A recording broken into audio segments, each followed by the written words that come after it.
Boa noite, pessoal. Hoje é o último dia da Semana da Engenharia. Eu queria agradecer desde já a presença de vocês. Esse ano, devido à pandemia, a gente fez um pouco diferente, né? Infelizmente, não pudemos ter um contato, não tivemos tantas atrações que nem tivemos na Semana da Engenharia do ano passado. Alguns alunos reclamaram que não teve camiseta. Esse ano eu também senti falta. Não tivemos jogos, brincadeiras. Eu sei que vocês ficam com raiva a hora que eu invento, mas depois é divertido. Eu vi o ano passado, deu trabalho? Deu, mas todo mundo curtiu. Então, infelizmente, a gente não teve, mas ainda assim eu estou podendo contar com vocês. Eu agradeço demais a presença de vocês aqui com a gente. Hoje nós temos a palestra de fechamento, que é com o Alisson. O Alisson, muitos de vocês já conhecem, ele foi docente da instituição. A palestra é sobre aspectos relevantes da alvenaria estrutural. Pessoal, nós vamos seguir o mesmo caminho dos outros dias. Todo mundo que for assistir pelo YouTube, comentar para eu verificar a presença. Quem tiver no Ela, tiver com presença lá, tá ok. É, as perguntas são no final. Se tiver alguma pergunta, manda aí no chat que eu faço no final da palestra. Boa palestra para vocês, pessoal. Ok, tudo ok? A tela está compartilhada? Tudo ok, tô só te vendo. Então, ok, boa noite, pessoal. Para mim é um prazer enorme estar falando com o pessoal da FFCL, instituição que eu fui professor, então tem muita gente aí que eu conheço, né? O pessoal lá do estágio, que eu ficava lá, Murilo, Mariana, acredito que o Will, o Wesley, enfim. Vou nomear não, senão eu posso esquecer alguém e ser injusto, né? Mas é uma instituição que tem um carinho bastante especial desde sempre, né?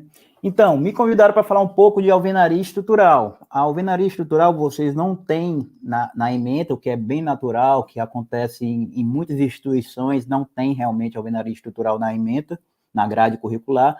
Entretanto, você às vezes tem como optativa e tal, e hoje a alvenaria estrutural está presente em vários lugares do Brasil, né? Bem, vou começar a tentar falar o mais breve possível. Sei que me deram uma hora e meia. Deixa eu até ligar meu cronômetro aqui, né?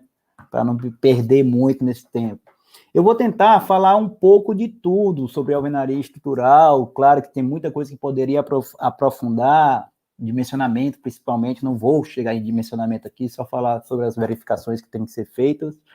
Mas, enfim, pelo menos para vocês terem noção um pouco sobre o que é alvenaria estrutural. Então, vamos lá.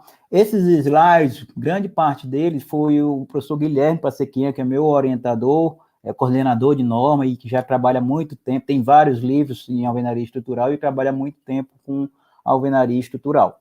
Alguns slides desses aqui são dele, tá? Que ele me cedeu, sabendo que eu vinha palestrar um pouquinho para vocês.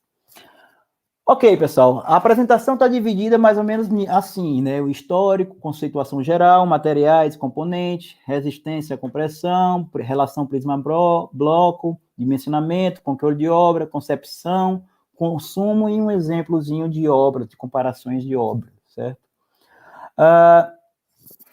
O uso da alvenaria, né, como elemento estrutural é uma das coisas mais antigas que a gente pode ter empregado pelo homem, né? Sempre quando está em aula, aqui infelizmente a gente não tem essa interação, mas eu pergunto, quanto tempo existe a alvenaria estrutural, né? Aí, 100, 200, 300, 1000 anos, enfim, aí faço outra pergunta, quanto tempo existem as estruturas de alvenaria? Aí começa a bugar, né, mas geralmente a primeira coisa que o pessoal lembra, assim, de cara, são as pirâmides do Egito, né? Aquele monte de pedra, né? Mais de 2.500 anos, 147 metros de altura, muito alto, mais alto que muitos prédios aqui no Brasil. E só que, se você vê a estrutura nessas dimensões para um sarcófago, né? Então, economicamente não era muito viável, né? As estruturas de alvenaria antiga, né? Um monte de areia para uma salinha lá no meio dela só. Mas ainda tem estruturas de alvenaria mais antiga ainda, né? Um exemplo é essas chamada de os domos, né? Por conta de ser a classe dominante, só a classe dominante, né? As famílias patrícias que tinham. E a gente pode perceber, né, que já existe aqui questões das cúpulas, das abóbadas, né? Já se percebia que a alvenaria estrutural era muito boa para a situação, para a compressão, né? Para elementos comprimidos, certo? Deixa eu... Desculpa, pessoal, só ajeitando aqui minha tela de apresentação. Aqui tem um exemplo de estruturas de alvenaria, né? Você vê aqui, era patrimônio da humanidade pela Unesco, era tombado esse patrimônio lá no Irã, né? Argeban, se eu não me engano, o nome da cidade, sei que fica no Irã, mas tudo feito a tijolo de adobe, né? Que era feito à mão, secado ao sol, então não tinha um material de bastante qualidade. Mas se sabe, olha só o que aconteceu em 2003 com aquele patrimônio histórico, né? A cidade foi toda destruída. Então, estruturas de alvenarias não armadas, elas não são muito boas para tração. Então, sismos, força lateral, vento, tem essa dificuldade na alvenaria não armada. Você consegue vencer isso desde que use armaduras, né? E o Brasil, pessoal, a gente tem sismo? O que é que vocês acham, né? Fazendo uma pergunta meio que retórica, ninguém me responde. Enfim, o Brasil tem uma norma de sismo, certo? Mas, basicamente, as áreas ainda tem um pouco maior ali no Acre, né, que chega a 0,15 de G, e no Rio Grande do Norte 0,05, quer dizer, isso não é nada, né? Basicamente, essa força aqui, o vento é superior a ela. Talvez aqui no Acre já vi situações que eles estão levando em conta o sismo. Mas nós temos, sim, uma norma para sismo, mas baseada no trabalho de doutorado do professor Hampshire, lá do Rio de Janeiro, mas não é muito alarmante. Essa norma, inclusive, está em revisão, certo? E tende-se a mudar esse mapa. Esse aqui é só uma proposta de mapa, mas, enfim, provavelmente nem vai ser esse aqui mesmo, não. A gente aqui que está em São Paulo, né, tá de boa, né? Não tem muito tranquilo com sismo, não tem muita preocupação com sismo, não. A primeira fase da alvenaria estrutural era basicamente empírico, né? Tudo era feito meio que na experiência. O cara construiu, chegou na altura tal, deu certo e ia para cima. Só que eles tinham uma concepção bastante interessante, né? As bases dele eram mais alongadas, né? Para o lado interno, e iam diminuindo, tipo uma escada. Aí a força do vento tendia a tombar o prédio para dentro, e a própria geometria é como se fosse um muro de arrimo. Então, a forma de construir era bastante interessante. E existia algumas concepções ainda meio que empíricas, tipo, a cada pavimento você aumenta 20 centímetros de parede na base. Então, tipo, começar com parede, no caso aqui, esse edifício de 165 metros, mais alto que os nossos prédios aqui no Brasil, de alvenaria estrutural, mas na base, a espessura da parede, por exemplo, era 6,6 metros. Imagina isso, uma parede de 6,6 metros, só a parede no térreo, né? E a gente pode perceber ainda a utilização muito de cúpula, né, de abóbada aqui, e esse aqui foi até ajudada ainda com uma força pontual aqui, então aumentou mais ainda a compressão, o que é excelente para a alvenaria estrutural. Esse edifício de Chicago também bastante alto, aqui a gente 65 metros, parede na base de 1,80 m, como eu disse, era bastante empírico e tal. Esse prédio foi construído justamente na Revolução Industrial. Então, ele começou sendo feito em alvenaria estrutural, terminou sendo mudado para o aço, né? Nessa década daqui, nessa época aqui. Então, a gente pensa assim, geralmente a nossa concepção atual de estrutura é o quê? É uma viga, pilar, fundação, então as cargas vão na laje, a laje descarrega na viga, e a viga vai para o pilar, e o pilar vão levando para fundações. Isso é uma estrutura, né? Isso sim que é a estrutura, o que a gente pensa, então vamos fazer um prédiozinho, então a gente vai fazendo viga, pilar, viga, pilar, viga, pilar, lá, viga, pilar, depois chega e preenche com alvenaria de vedação. Isso é a estrutura. O que seria a alvenaria estrutural? Eu substituo toda essa estrutura simplesmente por uma parede. Então, essa parede vai ter função estrutural, ela vai ser responsável em passar as cargas até as fundações. Então, como ela é estrutural, ela faz parte da estrutura, então ela é responsável pelas todas as solicitações que venham, porventura, aparecer. A alvenaria estrutural moderna, que a gente assim chama, né, como a gente vê hoje, teve seu início nessa década de 50. Esse engenheiro chamado Paul Arlen, né, ele conseguiu chegar a prédios de 12, 18 pavimentos com blocos que tinham 30, 37 centímetros nas paredes externas e 15 centímetros nas paredes internas. Quer dizer, bastante parecido com o que é feito hoje. Na época, todo mundo falou, esse cara é louco. Esse cara é louco, quem é que confia num negócio desse? Mas, enfim, ele fez mais de 1.600 ensaios de parede, inclusive edifícios em escala real. Nossa, vocês têm noção o quanto dá trabalho ensaiar parede? O quanto é trabalhoso? Eu acho que se ele foi louco, foi pelo número de ensaios que ele fez. E isso aqui, por exemplo, é um ensaio de parede. Imagina, a gente hoje em dia faz ensaio desse jeito, com paredes, leva. Aqui tem alguns ensaios que foram feitos lá na UFSCar, né? Pequenas paredes. Dá um trampo danado. O cara fez 1.600 trabalhos desses. Então, não é assim, é loucura pelo excesso, talvez, de ensaios, mas, tipo, é ciência, é pesquisa. O conhecimento, a pesquisa gera economia e gera segurança, né? Hoje em dia, a gente tem um advento do computador, né? A gente consegue fazer modelagens numéricas onde você consegue prever o comportamento de uma estrutura simplesmente pelo computador, o que é mais econômico. Tem um custo computacional, mas hoje, como as máquinas cada vez mais estão ficando mais modernas, então você consegue prever o comportamento daquela parede fazendo modelagem numérica. Esse aqui foi um modelozinho numérico que eu fiz no meu mestrado para calibrar o prisma, a resistência do prisma. Então, você consegue ver por onde andam as tensões, onde o bloco vai romper.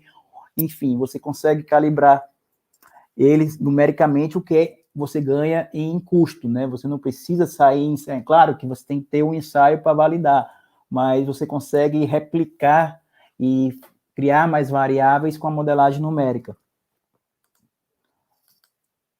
Ok? Então, alvenaria estrutural, pessoal. Alvenaria estrutural só é considerada alvenaria estrutural, na realidade, quando você tem esses três coisinhas, né? O dimensionamento, a racionalização e o controle da obra. Se você não tem isso, por exemplo, se você levantou uma parede de vedação, quer dizer, não precisou de dimensionamento, não é alvenaria estrutural.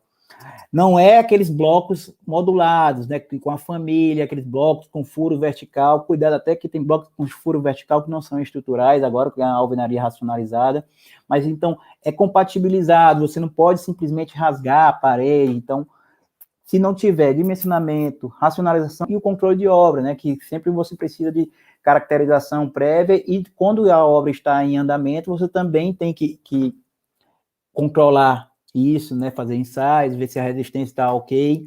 Enfim, houve uma certa mudança nessa nova norma que foi lançada, mas alvenaria estrutural só é alvenaria estrutural se tiver dimensionamento, racionalização e controle de estruturas. Portanto, as pirâmides lá do Egito, aqueles domos, são estruturas de alvenaria. Aquilo é alvenaria estrutural moderna.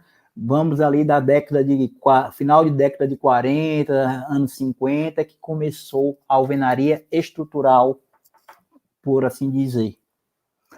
Um histórico sobre as normas, né, de alvenaria estrutural, enfim, tem a primeira norma que a gente tem conhecimento sobre alvenaria estrutural, foi essa de 1948, mas ainda era bastante empírica, né, era a inglesa, né, olha só, como ele dizia, para cada andar, aumente a espessura da parede em 20 centímetros. Então, não tinha ainda muita pesquisa em cima disso. Nos Estados Unidos, a primeira foi em 1953, né? Depois, em 88, ela juntou tanto o ACI como o Mastery Society, né, se juntaram e fizeram essa e determinaram que a cada 3 anos eles iam mudar de norma. A norma atual é essa, né, de 2016. Inclusive, ela estava em revisão, a previsão dela ser lançada era para ter sido esse ano, em 2020, mas por conta da pandemia atrasou, teve um encontro, acho que tem uns 15 ou 20 dias, né, sobre o Spring lá, o encontro de primavera deles, e eu não assisti no dia, eu estava fazendo uns ensaios, não pude assistir, mas ficou, acredito que ano que vem deve sair a norma americana nova, certo? Mas norma de alvenaria estrutural tem em vários lugares do mundo, né? Tem umas mais conhecidas que eu diria que é americana, canadense, o Eurocode, mas tem muito australiana, neozelandesa, é muito bacana também. Da Albânia eu não conheço, para ser bem sincero, eu sei que tem, mas eu não conheço muito bem essa norma aqui não. Mas, enfim, em vários lugares do país e do mundo existe normas, tem gente estudando, tem gente desenvolvendo método de cálculo, e é interessante ter normas em diferentes normas em diferentes lugares, até porque os materiais são um pouco diferentes, a cultura, então a forma de construir, a arquitetura dos prédios são um pouco diferentes, então é interessante sim ter cada um ter sua norma, né? Aqui no Brasil, a primeira norma de alvenaria estrutural foi na década de 80, ali, né, final da década de 80, e era muito baseada na norma americana. Então, era uma alvenaria bastante armada, com blocos bem mais largos, e foi feita para o bloco de concreto, entretanto, existiam blocos cerâmicos e eles utilizavam-se da norma de concreto. Quando foi em 2004, foi montado um comitê, o pessoal de norma cerâmica viu que estava perdendo o mercado por conta que não tem uma norma, e montaram esse comitê para fazer a norma de blocos cerâmicos. Aqui no Brasil, em 2010, foi lançada essa norma de bloco cerâmico, né? Era que estava em vigor até agosto desse ano, e ele já seguia esse padrão, né? Parte 1, 2 e 3. Aí já foi a norma de concreto que ficou meio para trás. Aí eles lançaram a norma deles também em 2011, bastante parecida, mas uma curiosidade, tipo assim, só aqui no Brasil existia isso. 2 normas, dependendo do tipo de material. Todo lugar do mundo que você vai ver é uma norma de alvenaria estrutural independente, se é com tijolo, se é com bloco, se é de concreto, se é cerâmico, eles usam muito fora, né, materiais agregados leves, né, terapomes, que é um resíduo de vulcão, enfim, eles usam muito esse material leve para lá, mas também não, é diferente, né, a espessura dos blocos, as resistências dos blocos, enfim, tem algumas diferenças interessantes. E quando foi agora, em agosto desse ano, o comitê lançou a norma de alvenaria estrutural que unificou tanto os blocos de concreto como os blocos cerâmicos, certo? Passa aqui. Opa, passa aqui. Enfim, hoje a alvenaria estrutural é utilizada em todas as regiões do Brasil, e aqui tem exemplos. Essas fotos aqui foram em São Carlos, que eu tirei. Essas fotos não são... Essa aqui em Teresina, na minha cidade. Minas Gerais, Rio de Janeiro, Belo Horizonte, Tocantins, enfim. Alvenaria, em qualquer região que você vai, né, sempre tem alvenaria estrutural, né? Rio Grande do Sul, quer dizer, você sai do norte ao sul do Brasil, você tem alvenaria estrutural nas mais diferentes concepções. O que muda, às vezes, numa região faz mais com bloco cerâmico, outro mais com bloco de concreto, dependendo dos fornecedores, enfim. Santa Maria, Rio Grande do Sul, Porto Alegre. Esse aqui, até um pouco tempo atrás, era o edifício mais alto em alvenaria estrutural. Tem um sendo construído, não sei se finalizou por causa da pandemia, de 24 pavimentos em Taubaté. Mas até onde, não sei se está concluído já. Mas até um tempo atrás, esse era o mais alto, chegava a 22 pavimentos, se eu não me engano. Esse de Londrina com 19 pavimentos, quer dizer, a alvenaria estrutural está bem evoluindo e atingindo cada vez mais prédios mais altos, né? Você tem blocos com melhores qualidades, enfim. E não só prédios comunzinhos, né? A gente sempre liga a alvenaria estrutural àqueles prédiozinhos de 4 pavimentos, conjunto habitacional, enfim. Essas fotos foram cedidas para mim pelo professor Luiz Sérgio. O professor me deu um exemplo de prédios diferentes, né, em alvenaria estrutural, e ele me mandou essas fotos aqui. Isso aqui, esses edifícios aqui, edifício de alto padrão, duplex, para você ter ideia, né? Então, você tem pé direito duplo aqui, com enfim, com elevador, um prédio chique, feito lá em São Paulo, esse aqui. Aqui é um resort lá no Guarujá, feito em alvenaria estrutural, inclusive até a piscina foi feita em alvenaria estrutural, né? Esse aqui foi no Rio de Janeiro, né, lá no bairro da Barra, então um bairro nobre feito em alvenaria estrutural, não é só prédio pequeno, aqueles 4 por andar que se faz em alvenaria estrutural, não, tem muita coisa diferente, muita coisa pode ser feita. Uma outra utilização que vem sendo bastante utilizada são muros de arrimo, né, com blocos estruturais, né.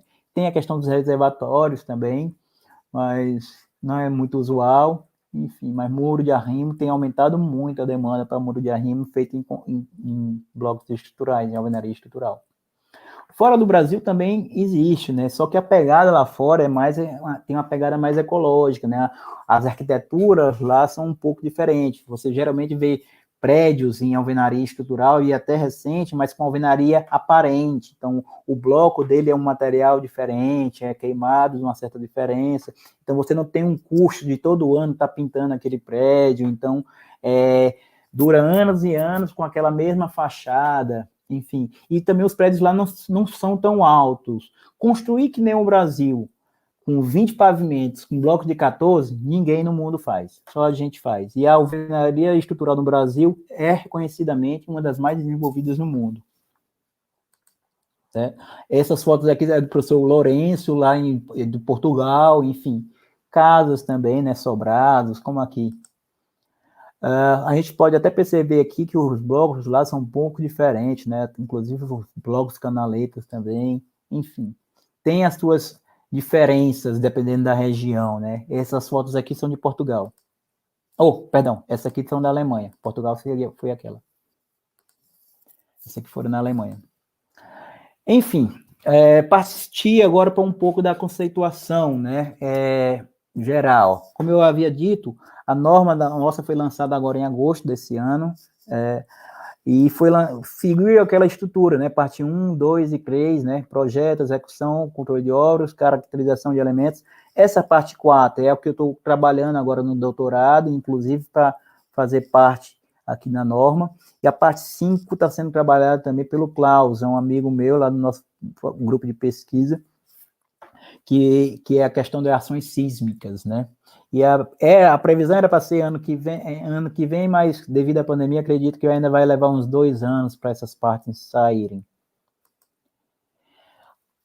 A norma nova, parte 1, né, que é o dimensionamento, ela está agora com esse escopo. Além de alguns detalhes que foram melhorados, que foram modificados, esses anexos aqui não tinha na norma anterior. Então, a partir de agosto, a gente já tem agora a possibilidade de dimensionar paredes muito esbeltas, né? A alvenaria participante, que foi meu tema de mestrado, né? A gente conseguiu colaborar com essa norma nova agora aqui também. Ações para fora do plano, que seria para muros de arrimo, alguma coisa desse tipo. E especificações de materiais de alvenaria, que era uma dificuldade que, geralmente, projetistas recentes, que não tinham muita experiência, às vezes prescrevia, você tem que prescrever um bloco, uma argamassa, um prisma para a obra, então, às vezes, prescrevia coisas meio absurdas, então tem um anexo informativo que ajuda bastante quem está começando a dimensionar com alvenaria estrutural e não tem aquela experiência de projeto ainda. Além de outras mudanças aqui, enfim, bastante coisa foi modificada. A parte 3, que é controle de obra da norma nova, mudou muito e mudou, ficou bastante interessante. Eu vou falar um pouquinho dela no final. Puxando a sardinha para mim, isso aqui foi o meu trabalho de mestrado, né? E o que acontece? A gente conseguiu incluir na norma agora a questão de você levar em conta aquela alvenaria estrutural montada dentro de pórtico, ou seja, você tem uma estrutura porticada, seja ela de concreto armado ou metálica, e ela não está passando ali nas verificações de serviço quanto ao vento, né? Alguma coisa desse tipo, aí então você quer enrijecer o prédio, em vez de redimensionar todos os seus pilares, vigas, enfim, criar elementos, pilares de parede, essas coisas e tal, você pode levar em consideração as paredes, né, como elemento para concretamento. Lembrando que é uma parede estrutural. Se é estrutural, eu não vou poder, tem que ser feito com blocos estruturais, tem que ter dimensionamento, controle, racionalização, tem que ser modulado, com aquele bloco estrutural certinho, né? E basicamente o que acontece aqui, você tem ação lateral, vamos dizer aqui o vento, então vai surgir primeiro uma força de tração na diagonal oposta e uma compressão, né? A diagonal, que a gente chama de diagonal comprimida. Então a gente consegue, de acordo com a gente bolou uma equação onde leva com um F2 você consegue calcular quanto aquela parede vai resistir, sem precisar ir para qualquer software de análise de plano, como o F2, por exemplo, você consegue ver quanto aquela alvenaria consegue contribuir e quanto você consegue contraventar a sua estrutura que está bastante deslocável, né? E aqui está como eu disse, uma das vantagens hoje em dia é a modelagem numérica. Então, o meu mestrado foi em modelagem numérica. A gente fez vários modelos, esse aqui é um deles. Esse lado aqui é a tração, né? Como eu disse, começa a surgir primeiro pela tração e depois vai surgindo uma diagonal comprimida, né? Então, isso comparado com um pórtico sem um preenchimento, a gente vê quanto consegue enrijecer. E com isso a gente conseguiu bolar essa equaçãozinha bem simples que qualquer projetista consegue utilizar no dia a dia. Ok? Enfim, outras normas que a gente usa, assim como a de concreto, a gente sempre vai precisar levantar cargas, vento, igualzinho como se fosse dimensionar qualquer estrutura, né? Algumas normas que a gente vai levar em consideração é isso, quando vai fazer o dimensionamento, além da norma de alvenaria estrutural, né? Algumas vezes a norma de alvenaria estrutural recomenda você olhar, por exemplo, vamos dizer aqui, o arranque, né? A ancoragem de base, tem que obedecer a 6118, então ela só faz submeter e indicar a norma que você tem que levar em consideração. Essa parte de definições é só para deixar bem claro, vamos dizer, existe a alvenaria não armada, que é aquela que não há os esforços, não há esforços muito grandes, horizontais, então você não precisa de alvenaria, de armadura, né? Existe a alvenaria estrutural armada, que dependendo de prédios mais altos, os esforços horizontais vão ser maiores, então você vai precisar armar melhor. Tem a alvenaria protendida, geralmente ali para um muro de arrimo muito esbelto, reservatório, talvez, você precisa de armaduras ativas, né, para aumentar a compressão. Mas, regra geral, né, a alvenaria não armada é muito boa para compressão, mas ela tem a deficiência na tração, né? Então, ela é muito boa nesse sentido, mas na hora que você vai tracionar, é capaz de não resistir muito bem. E tem a protendida, né? Que essa não, ela é muito boa, porque você gera uma compressão gera uma compressão nesse sentido, então você consegue, né? Os cabos de proteção, você consegue resistir tanto a tração como a compressão, né? Mais para reservatório e muros muito altos. Usualmente, o Brasil, como não tem problema de sismo, usa muito a alvenaria não armada, basicamente a armadura só em detalhes, né, em ponto de encontro de paredes, em verga contra verga, eventualmente numa viga que você vai fazer, mas é muito comum, é muito usual a alvenaria não armada aqui no Brasil. E a alvenaria protendida seria mais, como eu falei, reservatórios, arrimo, shoppings tem aquelas paredonas muito altas, né, muito esbeltas, aí precisa de proteção. A diferença aqui, vamos lá, o que é parede, o que é pilar, o que é assinto, né? A parede tem a ver com a espessura, tem 5 vezes, maior do que 5 vezes a espessura é uma parede, menor do que 5 vezes é um pilar. A cinta é aquele elemento que você constrói para transmitir a carga melhor. Por exemplo, na última fiada da parede, né, onde vai ser apoiada a laje, então você faz uma cinta de alvenaria e grauteia aquilo ali, né? Aquilo ali seria uma cinta. Tem a verga, contraverga, igual o concreto armado, né? É ali na porta, vãos de portas e janelas. Tem viga, é possível fazer viga em alvenaria estrutural também, certo? Aí você vai ter que colocar, tem que colocar os estribos, tem os blocos especiais, canaleta, enfim. Coxinha é quando às vezes você vai ter uma viga que vai apoiar em cima de uma parede, então você tem que enrijecer só aquele ponto, então você faz um coxim. Enrijecedores seriam essas paredes perpendiculares, né? Então quando você tem um pano de parede muito longo, muito comprido, então ele vai tender a tombar, então para enrijecer isso, você cria paredes perpendiculares nesse outro sentido. Uma coisa que muita gente pergunta se dá para fazer junta amarrada e junta prumo, né? Dá para fazer junta prumo, mas não é recomendável, certo? O usual, o recomendável, você ganha bastante fazendo junta amarrada, né? Amarração direta, que você consegue distribuir suas tensões, né? Então você consegue utilizar grupos de paredes para trabalhar em conjunto. Então quanto mais paredes você tem numa conjunta amarrada, mais, vamos dizer, você tem uma mesma carga. Se você tem paredes conjunta amarrada, você consegue distribuir aquela mesma carga para várias paredes. Diferente quando eu tenho uma junta pruma, que eu não consigo distribuir isso. Então não é recomendável. Existem obras que fazem isso, às vezes por questões arquitetônicas, o arquiteto quer que fique com esse aspecto, né? Geralmente uma alvenaria aparente e tal, mas muito cuidado com isso. Aparece muita manifestação patológica nesse tipo de caso aqui, de junta prumo. Mas é possível fazer com suas ressalvas, mas não é recomendável fazer. Tem que ter uma certa experiência e um certo cuidado, tanto no projeto como na execução dessa alvenaria a prumo. Amarração direta e indireta, a mesma coisa, né? Aqui, quando você amarração indireta, você não consegue transmitir essa carga dessa parede para outra, porque ela se encerra aqui, né? Você tem uma junta aqui. Então, são paredes separadas. Enquanto a amarração direta, os blocos estão intercravados, então você consegue essa distribuição.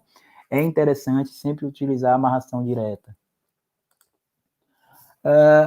Outra questão é a respeito das áreas, área bruta, líquida, efetiva. Isso causa, até um tempo atrás, até a penúltima norma, né? Tem a atual e a última, né? Na penúltima norma, o projeto era feito na área líquida, o bloco era vendido em área bruta, existia uma certa confusão, né? Aqui no Brasil, porque baseado em códigos internacionais, e lá só usa a área líquida, só no Brasil que usa a área bruta, na realidade. Então, foi adotado que tudo seria área bruta, né? E aqui, para mostrar mais ou menos o que seria isso. A área bruta é só você tem um bloco com os vazados, então é a área total. A resistência dos blocos, hoje o dimensionamento dos blocos são feitos todos em área bruta, quer dizer, você pega o comprimento e a largura, a força do comprimento é dividido pela comprimento e a largura, né? A área bruta seria isso. Aí você tem a tensão e a resistência daquele bloco. A área líquida seria a área bruta descontando os vazios, né? Isso, e a área efetiva seria onde você tem argamassa, né? Você pode fazer só os cordões laterais de argamassa, você só vai conseguir transmitir as tensões onde tem argamassa. Então, teria a área efetiva ainda. Essa questão de área bruta e área líquida ainda dá muito pano para manga. Nas reuniões de norma sempre quem prefere a área líquida, quem prefere a área bruta, porque é o seguinte, quando você trabalha com área líquida, você tem a área exata, então cálculos mais refinados, inclusive, por exemplo, cálculo por faixa em paredes muito esbeltas, você tem que fazer por área líquida, porque com área bruta você dá uma diferença muito grande e termina não sendo viável. Aí tem que ir na área líquida, mas regra geral, as edificações gerais é tudo área bruta. E dá muito briga, porque muita gente prefere, vamos dizer, os construtores, o mercado prefere área bruta, já alguns projetistas mais experientes preferem área líquida, enfim. Mas não vamos entrar nessa seara, não, que é muita confusão. É bom deixar bem claro que no Brasil tudo é área bruta, certo? antes que tinha essa questão de confusão de área líquida e área bruta, tudo aqui no Brasil é área bruta. Só os anexos lá mas está bem especificado, só tem um cálculo na norma que tem que ser feito na área líquida, porque na área bruta a gente não ia conseguir fazer um cálculo viável, ok? Só para frisar isso, tudo é vendido em área bruta, né? E uma outra observação, se eu uso bloco de 6 MPa, eu vou ter um prisma de 6 MPa, eu vou ter uma parede de 6 MPa, não é bem assim, né? A gente vai falar um pouco mais aqui na frente sobre isso. Bem, sobre vantagens e desvantagens da alvenaria estrutural, né? Como vantagens, que geralmente são levadas em conta, que seria a questão da economia de forma, né? Já que você não tem que fazer aquelas formas para fazer viga, pilar, enfim. Redução de especialidades, como você reduz forma, você não vai precisar de muito carpinteiro. Carpinteiro talvez só na hora de sentar as portas, janelas, que forem de madeira. Enfim, ferreiro também reduz bastante, então você tem menos especialistas na obra, então você consegue acelerar o processo de obra. Poucos, não tem vários tipos, ou é bloco, grout e argamassa, só que você vai ter, e, eventualmente, barras de aço nos cantos ali da parede, né? A execução, depois que a equipe está treinada, né, você consegue fazer muito simples, já tem os equipamentos próprios para a alvenaria estrutural. Se vocês verem, a colher de pedreiro da alvenaria estrutural é diferente da colher de pedreiro da alvenaria de vedação, né? Racionalização, você faz uma parede, você não vai ter que criar aquela parede para depois cortar para passar os tubos, né, de elétricos, hidráulicos, enfim, você não tem isso, já é tudo projetado. Enfim, isso a gente vê que isso está evoluindo, tanto que hoje em dia já se usa a alvenaria de vedação racionalizada, né, que são aqueles blocos com os furos na verticais, que não são estruturais, mas você consegue evitar essa questão de rasgo, né? Redução das espessuras de revestimento, quando você tem um controle melhor, né, os blocos têm melhor qualidade, você consegue reduzir a espessura de revestimento. Aqui em São Paulo, eu sei que construtoras que estão fazendo com reboco de 1 centímetro na parte externa e meio centímetro em gesso na parte interna não molhada, para você ter ideia. Então, o revestimento é mínimo, então você economiza em custos também, né? Execução e planejamento da obra simplificado, quer dizer, você já tem todos os projetos desde o início, você já sabe onde é que vai ter onde vai ficar a tomada, onde vai passar os fios, onde vai passar a tubulação de água, tudo você já sabe onde é que vai. Como desvantagens, a gente pode dizer baixa flexibilidade do layout, como é uma estrutura modular, né? Então você tem que ser, por exemplo, se eu posso fazer em múltiplo de 5, desde que eu use os compensadores, mas esquecendo os compensadores, a gente teria ali múltiplos de 15 centímetros para a família de 30 e múltiplos de 20, medidas com múltiplos de 20 centímetros para blocos de 40. Então, se você tem uma sala que é 2 metros por 2,13, não. Ou você faz por 2,15, ou vai para 2,20, ou vai para 2,15. Isso sem usar os compensadores. Usando os compensadores, você chega no 2, você consegue fazer múltiplo de 5, certo? Então, essa questão da flexibilidade arquitetônica, às vezes, dá um pouco... Arquitetos que não são muito acostumados a fazer projetos em alvenaria estrutural sempre estranham um pouco, mas a gente conversando, diminui 1 centímetro aqui, aumenta 1 centímetro acolá, 1, 2 centímetros no máximo, você resolve a situação. Mas sempre tem que fazer essa compatibilização do layout, certo? As paredes são estruturais, então elas estão ali para suportar a carga, então não pode ser removível, não posso abrir, não posso rasgar para passar uma fiação. Maior interferência dos projetos, então você tem que prever por onde vai passar suas estruturas, né,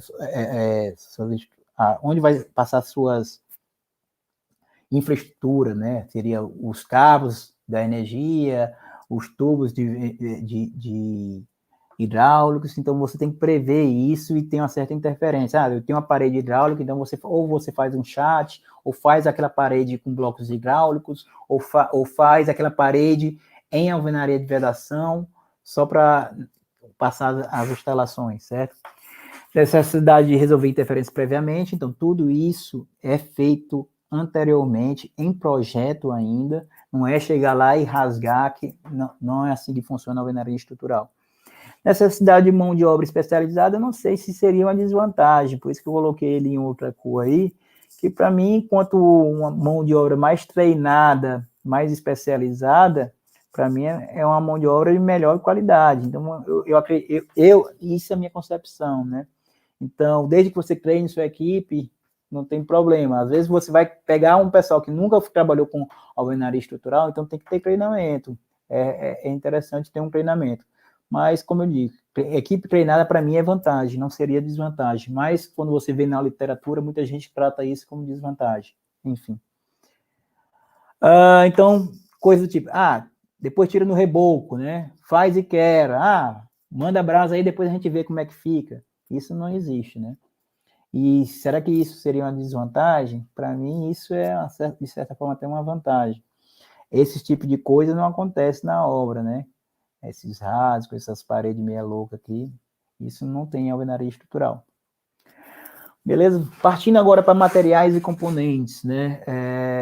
O que seria alvenaria estrutural, né? Nós temos como materiais bloco, argamassa, grout, eventualmente uma barra de aço, que eu, com bloco, com argamassa, eu formo meu prisma, e com meus prismas eu formo uma alvenaria, né? Uma parede de alvenaria. Para isso, nós temos blocos, né, com normas específicas para blocos estruturais. Então, você tem blocos especiais, você vê aqui blocos, essa aqui é a família de 30, né, de 29 por 19. Aí, esse aqui é para um encontro de parede. Blocos canaletas para quando você vai fazer uma viga, né, uma cinta. Bloco J ali para a laje, compensadores para receber aquela parede no meio que vai receber uma laje, meio bloco, enfim. Você tem blocos estruturais que têm resistência, que têm controle de qualidade, fabricados exclusivamente para alvenaria estrutural, certo? Aqui são os diferentes tipos de bloco. Tem um bloco cerâmico com paredes vazadas, tem ele com parede maciça, geralmente resistências acima de 10 MPa. Em cerâmico, você tem que partir para parede maciça, né? Essa aqui só a intermediária vazada, uns blocos ali de 8 MPa, mais ou menos. Esses aqui, bloco de 6, 4, são com essas paredes vazadas. Esses blocos perfurados não é muito usual aqui no Brasil, mas tem. Temos agora também os tijolos, né? Essa norma nova abrange tijolo também, né? Cerâmico. E tem os blocos de concreto, que tem uma geometria mais padronizada, né? Os ensaios que tem que ser feitos para os blocos, né? São todos esses aqui. Todo bloco para ser estrutural, ele tem que ter, né? Vamos dizer, o cerâmico tem que vir marcado nele, naqueles nomezinhos lá, as iniciais EST de estrutural, a dimensão daquele bloco e o lote, né? Para ser rastreável, né? Para identificar a fabricação e o lote, para qualquer problema você conseguir identificar qual o lote. Inclusive, no controle de obra, você precisa saber do lote também. Certo? Os blocos de concreto também têm os ensaios bastante parecidos, né? Mas ele não tem essa marcação como o de cerâmico, mas ele tem que atender todos esses critérios de retração, área líquida, absorção, dimensional e a resistência à compressão.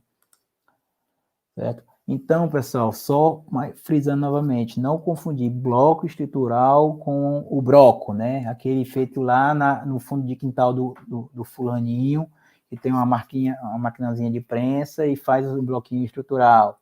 Aquilo não é bloco estrutural. Aquele nosso bloquinho de vedação também não é estrutural. E agora esse, apesar de parecer bastante, mas é a alvenaria racionalizada. Então, tem que ver se ele não vem com a marquinha EST. Se ele não tiver com a marquinha EST, não é bloco estrutural, é bloco racionalizado. E é o ponto-chave, pessoal. Essa norma nova teve até alguns benefícios para quem compra bloco certificado. Então, você é dispensado de fazer ensaios se você tem um bloco certificado, né? E se você quer ter dor de cabeça na sua obra em alvenaria estrutural, escolha blocos estruturais de qualidade, blocos certificados. Às vezes, empresas pequenas também têm blocos de qualidade, mas não são certificados ainda, mas então você tem que fazer os ensaios. Mas tem que ter blocos estruturais, certo? E quanto melhor a qualidade do bloco, menos problema você vai ter na sua obra. Isso aqui eu vou passar bem rápido, até porque já estou com o tempo meio que estourado, deixa eu ver o nome, vai com 40 minutos, nossa, tem que acelerar. Então, eu só queria dizer aqui que a resistência, o FBK, né, que é o valor característica, não é o valor médio. O fato de eu pegar 6 blocos e pegar a média não dá o característico, né? Tem um controle de qualidade estatístico melhor. E aqui é um exemplo, se eu pego blocos de 10 a 14 MPa, que são blocos de uma qualidade melhor, tem um coeficiente de variação melhor e tem um FBK melhor. Se eu pego blocos de baixa qualidade, com variabilidade muito grande, o meu FBK vai lá para baixo.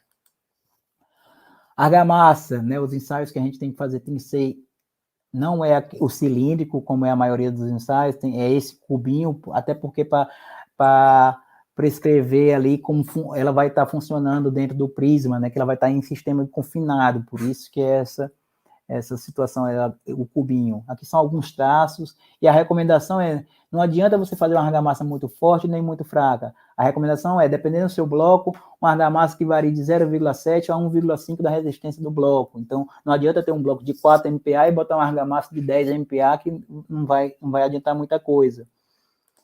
Aqui tem...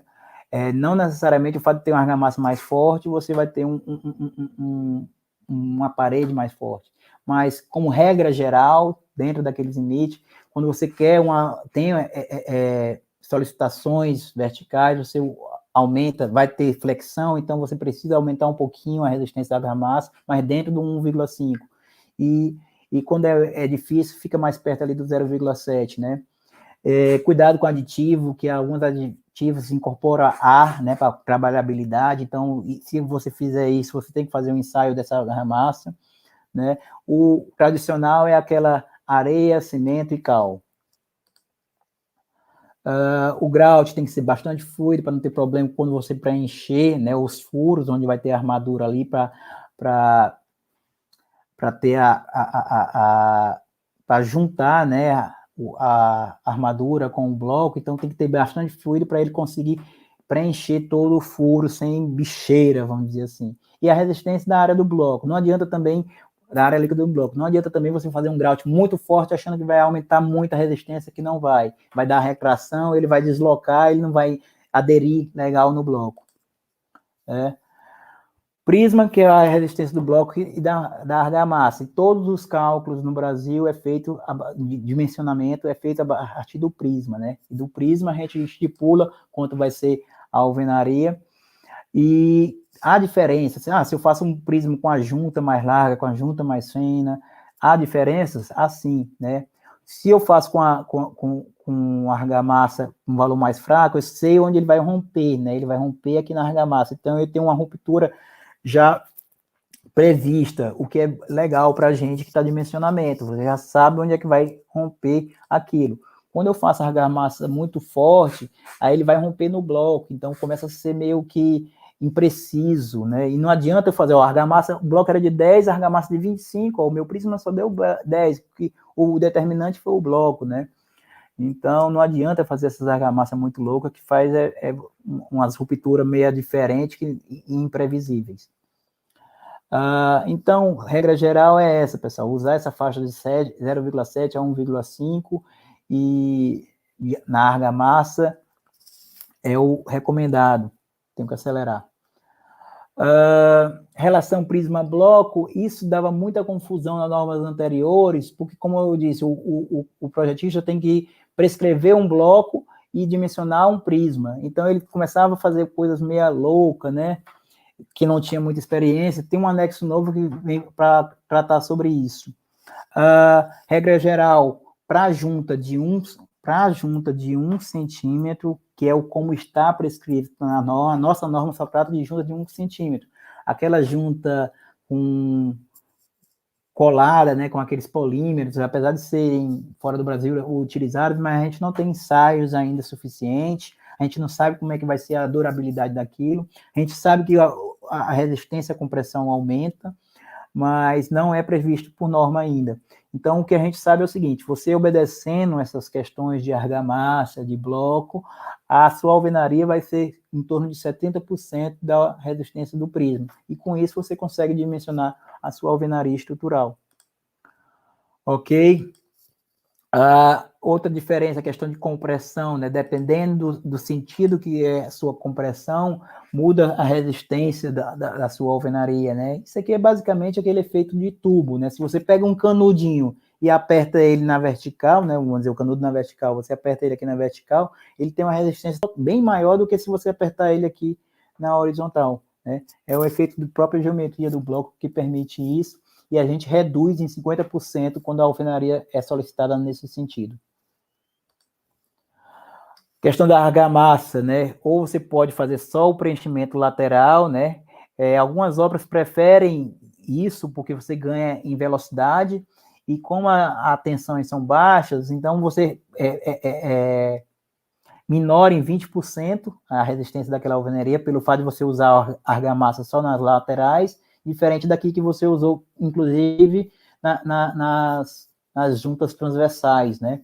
A argamassa na transversal. Então, você diminui a resistência em torno de 20% quando você utiliza, quando o construtor, eu quero fazer só com a argamassa lateral. É muito comum o pessoal pedir isso, porque ganha velocidade, né? Ele vai de uma vez só e vai rápido. Depois ele tem que voltar para fazer essas intermediárias. Enfim, tem construtor que não gosta de fazer nesse sentido. Se ele for fazer nesse sentido, você diminui em 20% a resistência da argamassa. O grout, ele dá até 60% de resistência a mais, então você tem uma parede ali que é muito solicitada, você pode groutear só aquele ponto, só aquela parede, e pode fazer grouteamento também alternado, né, que você, e só 50% dos furos, que você ganha em torno de 30% só de resistência. Só não, isso tudo. E lembrando, não adianta eu fazer um grouteamento muito forte, vou fazer um grout aqui de 50 MPa, não vai aderir legal e não vai aumentar a tua resistência. Já foi feito vários ensaios, ele chega nesse limite de 60% ocular, 60%, 70%, ele não aumenta mais do que isso, ele não dobra, por exemplo, a resistência do prisma, independente da resistência que você use lá no grout. Então, só para resumindo aqui, relação prisma-bloco é só um dado. O fato de, às vezes, a relação dar muito alto é porque o bloco não é muito legal, né? A forma de que você vai ser solicitado altera isso. Usualmente, quanto maior a resistência do bloco, menor essa relação. Isso só vale para junta de 1 centímetro, a alvenaria com outro tipo de junta é diferente. Isso é o quadro que eu disse que foi o anexo F, né, que surgiu na nova norma. Isso aqui foi um trabalho lá do Ernesto, lá do nosso grupo de pesquisa também, onde ele ensaiou vários e vários blocos. Desculpa, pessoal. Onde variando resistência de bloco, argamassa e tal, e tinha um prisma. Isso aqui está a favor de segurança, então se você tem um bloco de 3 MPa, o recomendado é você usar uma argamassa de 4, um grout de 15, o que vai lhe dar um prisma de 2,4, geralmente, claro que o ensaio é mais específico, mas para você fazer aquele pré-dimensionamento, para quem está começando agora no dimensionamento de alvenaria estrutural, isso é interessante. E esse com asterisco aqui é o prisma grauteado, certo? E aqui, dependendo do bloco. A gente está evoluindo isso e montou mês passado esse grupo de pesquisa, e quem aqui estiver assistindo e estiver participando de obras em alvenaria estrutural e sabe que tem que fazer o controle de obra, quiser nos enviar esses controles de obra, o que é a ideia aqui? Teve aquela tabela que já foi um grande avanço, mas a gente quer evoluir isso para uma equação, onde você entraria com a resistência do bloco, da argamassa e chegaria num prisma. Mas para isso a gente precisa de muitos e muitos dados. Até agora, infelizmente, só algumas 5 construtoras nos enviou dados. Também tem menos de um mês, tem um mês mais ou menos isso. E a gente precisa de mais dados e de preferência de todo o Brasil para fazer esse levantamento. É um grupo de pesquisa formado pelo professor Guilherme, da UFSCar, o Ellison, que vai fazer a parte de confiabilidade lá da UEM, o Almeida, aqui da Unicamp, e o Ailton, da Federal do Piauí, do Instituto Federal do Piauí, e eu estamos fazendo parte disso aqui. Claro que a gente tem também o pessoal, alguns projetistas, mas quem está organizando o trabalho somos nós. A parte de dimensionamento. Só dimensionamento, geralmente são a gente faz dá aula para pós-graduação em dimensionamento em alvenaria estrutural, geralmente são 4 a 6 sábados, que é 6 dias, né? Então é muita coisa. Não, eu só vou falar aqui mais ou menos as verificações que a gente faz e alguns tópicos, algumas nuances, né? A primeira seria a respeito dos coeficientes de minoração, né, da alvenaria, quando comparado com concreto e com aço, são bem maiores, né, então está bem mais a favor da segurança, até por conta da mão de obra, dos produtos, enfim, nosso gama M aqui é 2, né, enquanto o concreto é 1.4, do aço 1.15, e a gente verifica tanto a compressão, quanto ao cisalhamento. Quando você vai dimensionar a alvenaria, você tem que fazer essas verificações, compressão, cisalhamento, flexão e flexo-compressão. Algumas dicas para dimensionamento que eu posso dizer é usar as juntas, armação direta, que você consegue distribuir melhor essas tensões, isso é muito interessante, né? É necessário fazer juntas de dilatação em paredes com mais de 24 metros e juntas de controle, que é aquela só na parede. Dilatação, inclusive, é parede e laje, né? Controle só na parede, a cada 6 metros. Vai depender do desenho da parede, enfim. Mas, regra geral, a cada 6 metros. Depende do tipo de bloco e do tipo da arquitetura também. Sobre execução de obra e controle de obras, essa parte mudou bastante, né? Na norma agora. Foi uma das partes que evoluiu muito, né? E a gente está reescrevendo um livro do professor Guilherme, ele me chamou para ser coautor, e esses dados aqui já são de acordo com a nova norma, que a gente deve estar lançando no começo do ano que vem esse livro. Então, quantos corpos de prova você precisa, e vai ter esses resumos aqui para ficar bem mais prático, né? Tem uns textos bem grandes lá na norma, mas em resumo a gente fez essas tabelas aqui, qual a norma, se você for ensaiar, quanto o número mínimo de corpos de prova e qual a norma que você tem que seguir. E a gente desenvolveu também esse fluxograma, né, para ficar mais simples, né? Como eu disse, mudou bastante essa definição de lote, de ensaios, e com isso você consegue fazer a caracterização prévia mais simples, assim, mais didático, né? Vamos dizer, se eu tenho um bloco de concreto, para a caracterização prévia eu vou precisar de 6 exemplares para análise dimensional, 6 exemplares para compressão. Cerâmica é o contrário, são 13, né? E os 6 mesmo. Argamassa, se eu uso aditivo, eu não tenho uma certeza daquela resistência, eu tenho que fazer um ensaio de flexão, flexo-compressão, né? Enfim, isso é um resumo de um fluxograma de quais os ensaios que eu preciso para caracterização e controle de obra. O que mudou bastante nessa norma, e eu fiquei muito feliz com isso, que era muito problemático essa questão do controle de obra, porque muita gente deixava de fazer construir em alvenaria estrutural por conta da necessidade que vinha na norma dizendo que você tinha que fazer ensaios e controlar a sua obra. Não que isso tenha sumido, mas agora a gente conseguiu fazer que edificações que são mais solicitadas, então, edificações maiores, que tem blocos mais resistentes, mais altos, então você tem que ter um controle mais apurado. Diferente de uma obra pequena, que você é só um sobrado, que não vai ter muito solicitado. Então, a gente conseguiu amarrar isso, tanto pelo número de pavimentos, pelo o tamanho em planta, pela resistência do FBK, e a definição. E teve também casos de dispensa, né? Você não precisa fazer esse controle na obra se você comprar de blocos certificados, blocos com menor de 14 MPa, a obra que já tem um controle de prisma para todo o pavimento, enfim. Tem algumas coisas que são novidades, né? Outra coisa também, a questão do absorção em área líquida agora é opcional, você não precisa fazer isso. Esse problema da absorção em área líquida é mais para questão de revestimento e blocos cerâmicos, tem um probleminha às vezes. se você vai aplicar um revestimento, e aí ele pega aquela água que está da argamassa ali, enfim, vai dar problema na aderência, enfim. Geralmente só com esses casos que você tem que fazer esses ensaios. Como eu disse, dependendo do tamanho da área, né, você consegue diminuir o tamanho de lote necessário de controle, né?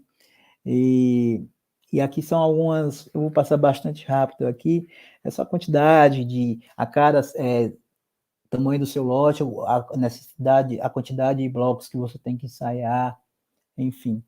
A argamassa e grout também tem um controle, você consegue, e também vai mudando de acordo com a resistência, com a área de planta, quer dizer, tudo isso é para não ter que fazer controles muito elaborados para obras muito pequenas, né?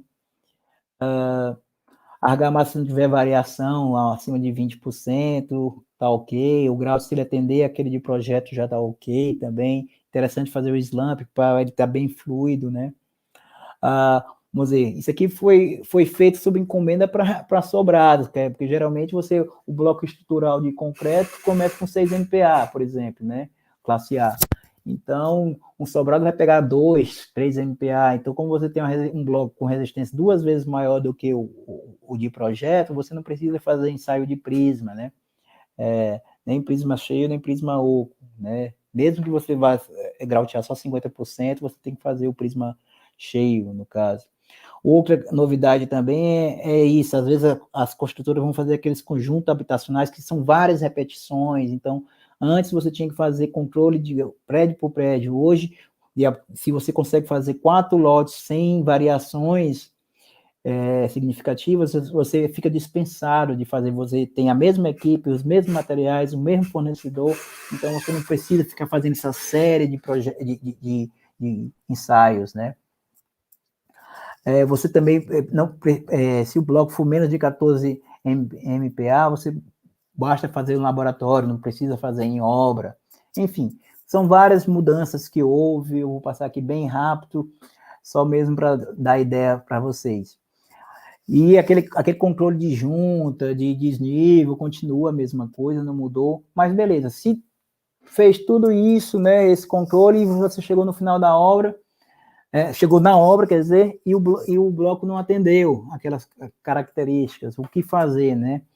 Tem algumas saídas. Primeiro, revisar o projeto, ver, será que dá para, pelo o resultado que a gente obteve, será que dá certo? Ele consegue suportar? Aí, às vezes, o projetista, não vai precisar, foi muito pouco, enfim.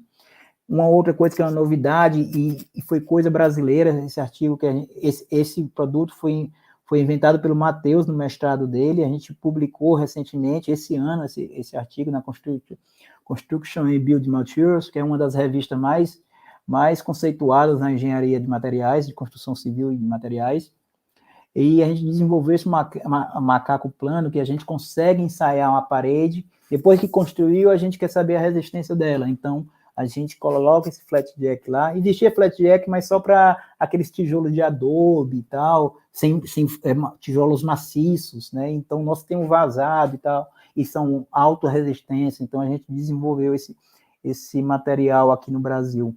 E, inclusive, como foi publicado em revista conceituada, e o pessoal lá nos Estados Unidos já estão fabricando esse macaco, né? O Nolan lá está fabricando também. É bem legal. E é uma pesquisa 100% brasileira, foi o mestrado do Matheus. Se não passar também, você pode fazer reforço estrutural, né? Determinar a restrição do uso, não é muito usual, mas, dimensionei para ser uma biblioteca, agora não vai ser, porque a carga ele não vai suportar, vamos considerar agora só para comercial ou residencial, enfim. Restringe o uso. E, na pior das hipóteses, demolir, né? Seria a solução. Esse aqui também é um fluxograma que vai estar no nosso livro para os ensaios necessários, então você vai seguindo meio que isso aqui.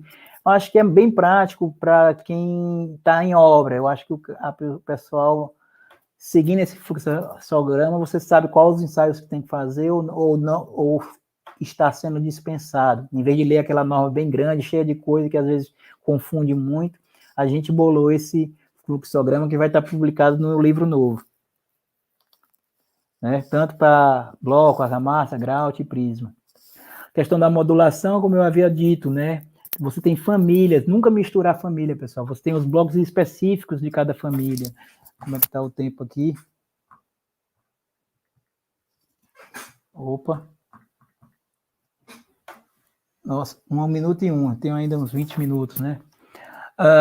Nunca misturar família, pessoal. Ou tem os blocos específicos para encontro de parede, para obedecer a sua modulação, certo? Para não ficar o furo coincidir com o outro, não ter problema com o grout. Então, encontros em L, como eu faço na primeira fiada, como ele vem na segunda fiada, mudo o bloco ali especial de 34 só dependendo da fiada, né? Blocos para encontros de parede na perpendicular, né? Você tem esse bloco de 44. Isso você consegue não perder a modulação com esses blocos especiais.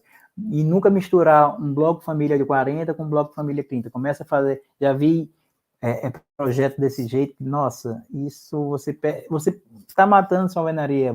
Uma das vantagens da alvenaria é o processo construtivo, é mais rápido e tal, então isso dá confusão em obra e dá muito problema, não é recomendado, certo? Aqui é como se faz a amarração, né, de canto e de meio de parede.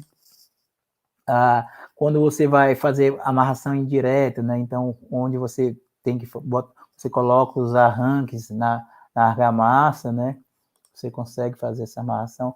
Amarração com parede de alvenaria de vedação, você consegue usar as telas também nas juntas de argamassa, certo? Isso porque senão vai aparecer uma fissurinha nesse canto aqui, vai ficar feio lá na sua obra, né? Não que vai cair, mas, enfim, não é legal ficar aparecendo fissura na alvenaria. Tem os blocos compensadores, os canaletas para situações, né? Para encontro com laje, para vigas, enfim, para modulação múltiplo de 5. Verga, por exemplo, aqui é o exemplo da verga e da contraverga, né? A verga você usa um bloco canaleta, né? Coloca a armadura aqui e grauteia. Então você consegue fazer verga, viga. Tem a questão de parapeito, né? Você usa aquele bloco J mais baixinho, tem um bloco J mais alto que é para laje.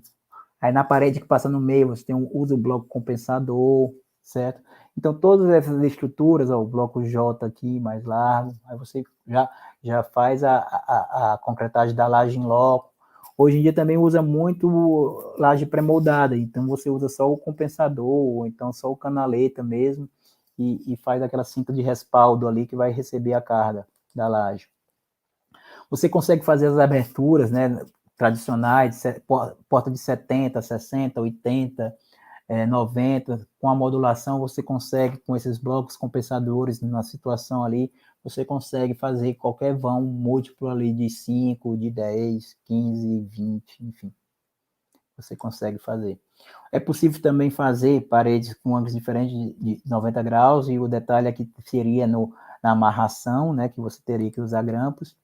É muito usual também, muitas construtoras adotam a utilização de elementos pré-moldados, né? Então a verga já vem pré-moldada, ele ganha tempo na obra, então ele já chega lá com a verga já é pré-moldada, né? É bastante interessante isso. Tem algumas obras aqui em Campinas, aqui tem um construtor que sempre usa isso aqui. Escada jacaré, né? Então ele tipo essas partes ele parafusa na parede, né? Claro que naquele ponto do parafuso vai ter que ser grauteado, né? Vai ter um bloco canaleta ali, e ele vai montando essas escadinhas jacaré, ou degrau por degrau, e solidarizando, parafusando, enfim.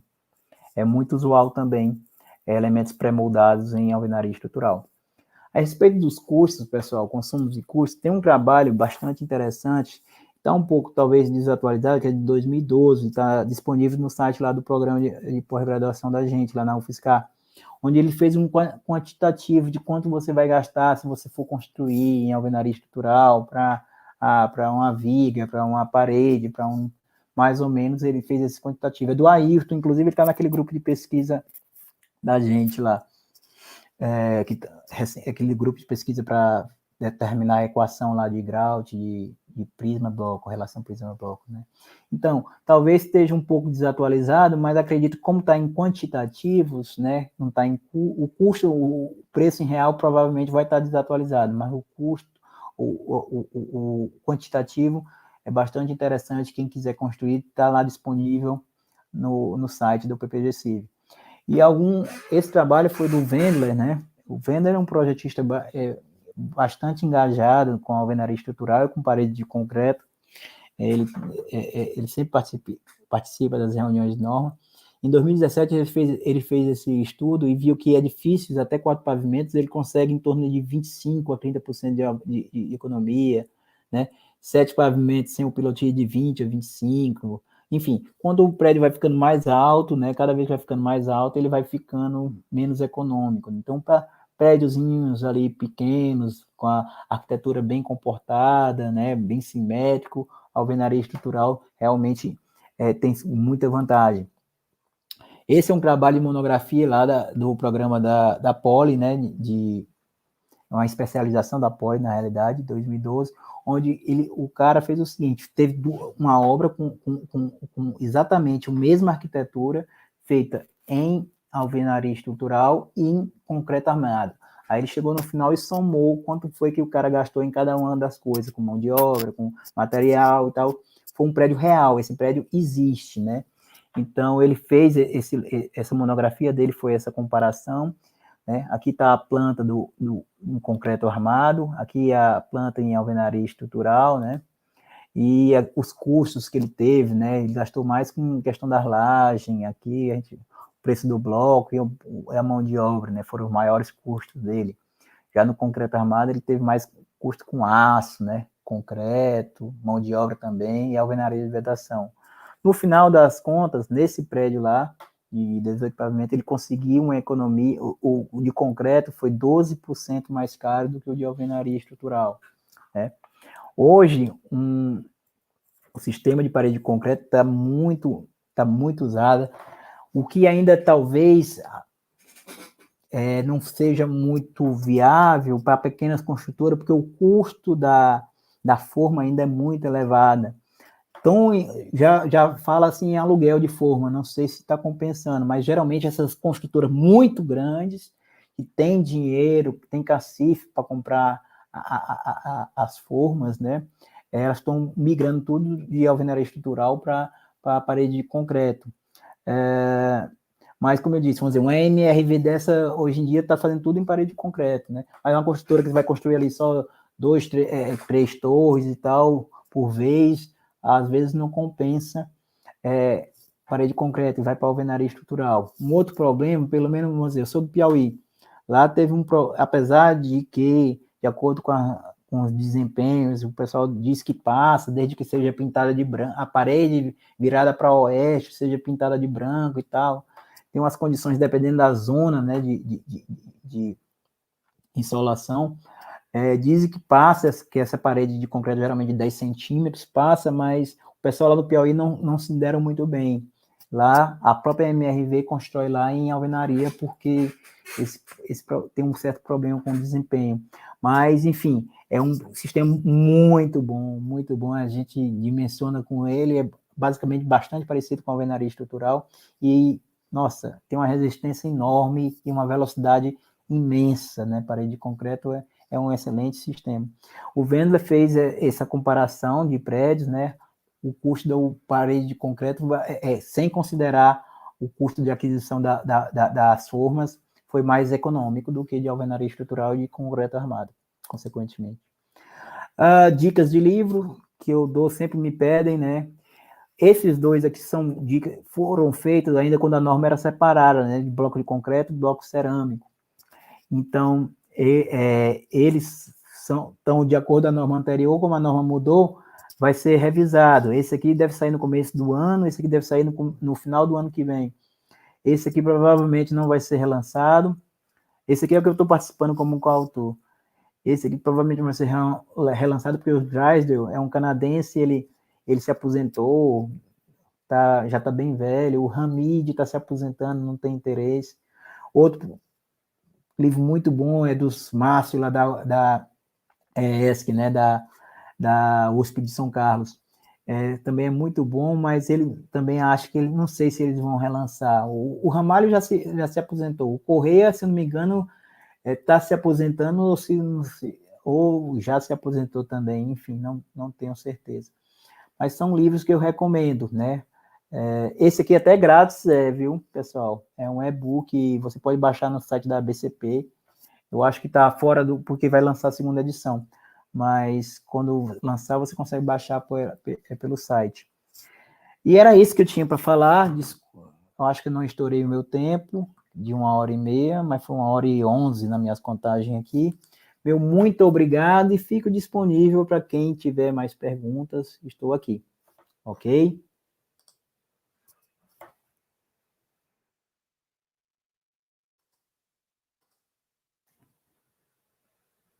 Não estou te ouvindo, Tainara. E mutei. Pronto, eu tinha mutado aqui. Obrigado pela palestra. Esse tema é bem interessante. Parece longe a ideia, mas não é. Eu trabalhei em obra de concreto, de edifícios de alto padrão feitos com bloco estrutural. Foi? Então, é uma coisa, não é tão difícil de se ver hoje em Uhum. dia. E é pertinente, é uma obra mais rápida. Eu achei a obra mais limpa, mais Mais organizada. limpa. Você Sim. tem um controle direto, é como você já solicita o bloco com a resistência, você Uhum. depois só faz ensaio para verificação de resistência. Isso. Mas o bloco já vem, você não precisa, não ter aquela preocupação de fazer, então não tem tanto concreto sendo feito em obra, é Uhum. muito mais fácil de trabalhar, você tem um controle muito maior da produção, e que nem você falou, a passagem de tubulação, não é, a gente não via como um problema, a gente via como uma solução. Essa questão de ter a paginação, aí passava certinho as tubulações, Aham, passava foi certinho interessante. a fiação, não teve imprevisto com relação a isso, e subia muito rápido, os andares subiam Verdade, muito rápido.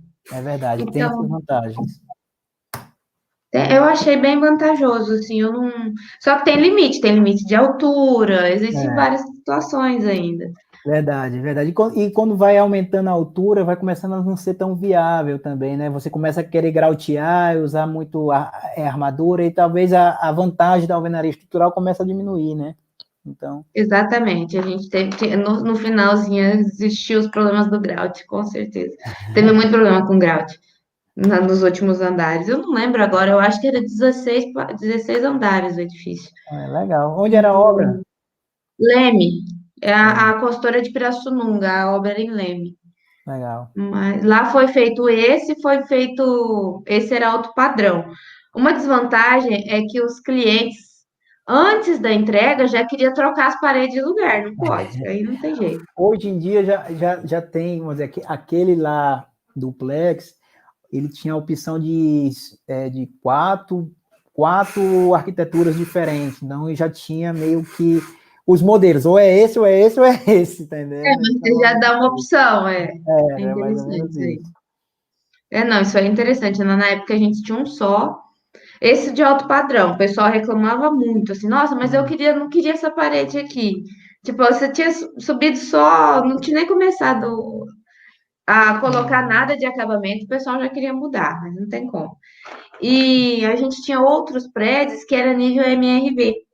uhum, Aí era prédio pequeno, era 48 metros quadrados. uhum. É muito visual, E muito visual. aí a Alvenaria, parte do banheiro, os banheiros foram feitos com alvenaria de vedação, porque é, lá no caso, eles já sabiam que algumas pessoas tinham alguns cadeirantes, aí ia ter que mexer no tamanho do banheiro. Então lá a gente fez, mas no outro era tudo estrutural. geralmente é isso que acontece. Ou ele também faz, tem uma outra palestra que eu mostro isso, esses detalhes de banheiro, ele faz um shaft já colado com o banheiro, então a parede já fica ali, né? Tem um shaft do lado do banheiro e fica entre o banheiro e a cozinha ali, geralmente se resolve com isso. E tem umas outras soluções que estão sendo muito usual, eu vi isso num hotel lá em São Paulo, não me lembro agora o nome do hotel, que aquela parede do banheiro é tipo encaixada, tu tira ela e tem toda a estrutura, tem uma tampa ali, né, que tu tira aquela tampa e já tá toda a tubulação acolá. E era Esse eu nunca uma, vi. É interessante, fica fácil, né? fica fácil, ele tira Nenhum aquela tampa problema. e já tá tudo ali. É bem Não, legal. esse é legal.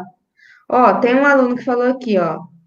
Para nossa região que não tem obras de grande porte, é muito vantajoso esse tipo. de Sim, construção. Eu acho, que eu não eu sei acredito o que que sim. você acha a respeito. Não, sim, com certeza. Essas obras, como eu disse, essas obras ali de 4 pavimentos, o cara chega até 25 a 30% de economia, né? Isso, imagine, para quem vai construir prédios de 4, 5 pavimentos, é bastante significativo. É, Hoje tem as paredes de concreto que são muito boas, não estou querendo falar mal, mas ainda, infelizmente, o custo das formas ainda é um pouco elevado. Então, se você não tem dinheiro para comprar, não é uma construtora ainda capitalizada e tem a condição de comprar e não vai ter muitas obras, se você vai fazer muitas obras, vamos dizer, uma MRV dessa, você faz não sei quantas mil obras por ano, então, tipo, o valor da forma, ele dilui nesse tanto de prédio aí, então sai muito em conta. Mas fora as construções em paredes de concreto, né? A alvenaria estrutural, com certeza, é muito rentável para edificações bem comportadas. A alvenaria gosta de parede. Então, prédios em pequenos, como você falou, de 48 metros quadrados, pequenininho, com paredes nos 2 sentidos, você consegue contraventar o prédio só com as paredes, é excelente e é bastante econômico mesmo, de verdade. Eu acho que é muito pouco provável uma estrutura de concreto armado convencional ganhar em termos de custo de uma alvenaria estrutural nessa situação. Eu Outras concordo, eu situações acho com que é. certeza é E assim, não sei se para ir para cá a gente tem bastante empresa perto que faz os blocos. Eu sei que Porto Ferreira tem, para cá, Araras, Rio Claro, eu sei que tudo tem, então não é uma coisa difícil de sim, obter sim, sim. por preço da Porto peça. Ferreira eu conheço o proprietário, é da Concretize, eu acho, né? Eu conheço o proprietário de lá. Eu acho que é isso mesmo. A gente comprava de lá, então eu lembro bem. Era um dos fornecedores, dependia a, a resistência. Tinha Aham. resistência que eles não tinham, a gente pegava de outro. Agora eu não lembro se era muito alto ou muito baixo. Se tinha um. Geralmente muito alta, só as empresas maiores conseguem, porque são vibroprensas, né? Então a força de compactação é muito grande. E aí a empresa pequena, nossa, no meu doutorado eu fui construir uns blocos aqui especiais e eu fui nessas obras. Tipo, uma vibroprensa dá um prédio de 2 pavimentos, tá entendendo? Chega lá, descarrega e ela faz esses blocos. Então é muito força. E empresa pequena, às vezes, não tem essa energia de compactação tão grande, então faz blocos até 6, 8 MPa, e algo acima disso, acima de 10, 12 MPa, são essas empresas maiores. Geralmente, Já não é tão viável, pelo jeito, né? Ó, outro aluno aqui, Marcela. Para a construção de casa, não seria mais viável, não seria viável demais construção com alvenaria estrutural? Para casa, no caso, não, mais então, barato? eu acredito que sim, que saia mais sobrados, com certeza, vamos dizer, casa, sobrado, com certeza a alvenaria estrutural sai mais em conta. A única questão é aquela que é aquilo do arquitetônico, né? Você tem que ver o seguinte: geralmente quando o cara vai fazer a casa, ele compra aquela casa, depois vai ter um filho, vai querer mais um quarto, então você tem que prever isso. O que eu já vi muita gente fazer faz aquela casa em alvenaria estrutural e já tem um plano de ampliação daquela arquitetura, tá? Ele vai aumentar depois um quarto e tudo mais e tal, então já vê previsto para isso. Mas sim, essas obras lá em Teresina mesmo, eu sou do Piauiense, lá em Teresina, essas obras hoje de conjuntos habitacionais, praticamente todas estão sendo feitas em alvenaria estrutural, que você economiza, né, com forma, com aço, com concreto, economiza bastante. Agora, tem essas limitações da arquitetura, então é bom prever isso antes. Sabe qual foi o maior problema que nós tivemos? A Ah, mão de obra, que você foi, não falou. achou? A É, mão de obra, o pedreiro convencional apanha do bloco. sim, exatamente. É treinado, você tem ferramenta. Hoje em dia tem uma empresa chamada Equipe Obra, né? Aqui de Campinas, que eles têm ele tem todos os equipamentos para fazer as fiadas e tal. Então, tipo assim, tem um treinamento, a equipe tem que ser treinada. Não adianta, o cara já construiu 1000 casas em alvenaria convencional, sei lá, em concreto armado, construção convencional, mas nunca pegou a alvenaria estrutural. É diferente. A forma de passar argamassa, por exemplo, a colher é tipo uma régua, né? Tu passa a argamassa, aí tu vai puxando, puxa, tu faz uma fiada, levanta uma parede bem rápido. O cara que não tem esse treinamento vai querer usar aquela colher normal. Eu já vi muita obra, o pedreiro querendo usar a colher como, não, eu não gosto dessa aqui, não aprendeu a usar a outra, quer usar aquela colher que ele usou a vida toda. E termina perdendo tempo, enquanto o outro levanta uma fiada em 10 minutos, ele vai levar meia hora para fazer uma fiada. Então, tem o treinamento da mão de obra é muito interessante e isso gera economia na sua obra final. Então, você quer começar a construir, treine sua equipe antes e vá construir. Você vai ganhar muito mais, vai economizar muito mais do que contratar e começar. Lá na onde a gente tá, onde eu trabalhei, nosso problema era que a mão de obra, tipo assim, a cidade tinha várias obras acontecendo, 3 construtoras. Então, o que que acontece? O peão saía de uma obra hoje, amanhã ele estava na construtora seguinte. E aí eles não paravam, não paravam. Então, tipo, você acabava de treinar ele, ele fazia o período de experiência, saía. Ou ficava, sei lá, 3, 4 meses. Aí você vivia treinando, nunca estava bom e estava sempre rotacionando. Então, isso foi um problema muito grande lá. Mas Não, era pontual, era pontual. Pode ser não, que eu. mas é verdade. Eu já compartilho dessa sua dificuldade aí. Já vi muito problema nesse estilo também. De mão de obra, quando você consegue treinar uma equipe, aí a equipe debanda, pessoal, e tipo assim, a outra construtora viu e já puxa teu pedreiro, tem muito disso, assim, tem muito assim. Eu acredito que com o tempo, talvez, quando muita gente já começar a ter essa experiência, né, talvez isso melhore. Mas, enfim, são problemas, assim, são as desvantagens, como eu tinha falado. Não dá para fazer só coisa boa, não tem como. É verdade. Infelizmente, não vai ser agora. Não, mas acho que é isso. Deixa eu ver aqui. Teve bastante gente falando que a palestra foi muito boa, agradecendo. Eu que agradeço pelo convite. Sempre que precisar, estamos às ordens, tá? Eu agradeço por você estar disponibilizando um pouco do seu tempo, deve estar extremamente atarefado aí. Muito obrigada, ainda mais na sexta à noite, né? Tranquilo, estamos aí. Muito Pois muito obrigada. obrigado, pessoal. Tchau, pessoal que está assistindo. Um abraço aí para os alunos que eu dei aula aí, em especial para esse pessoal que eu conheci. Abraço, pessoal. Até mais. Obrigado, pessoal. Boa noite, bom final de semana. Semana Boa que noite. vem, aula normal. Tchau, gente. Tchau, Tchau. Alisson. Obrigada. Tchau.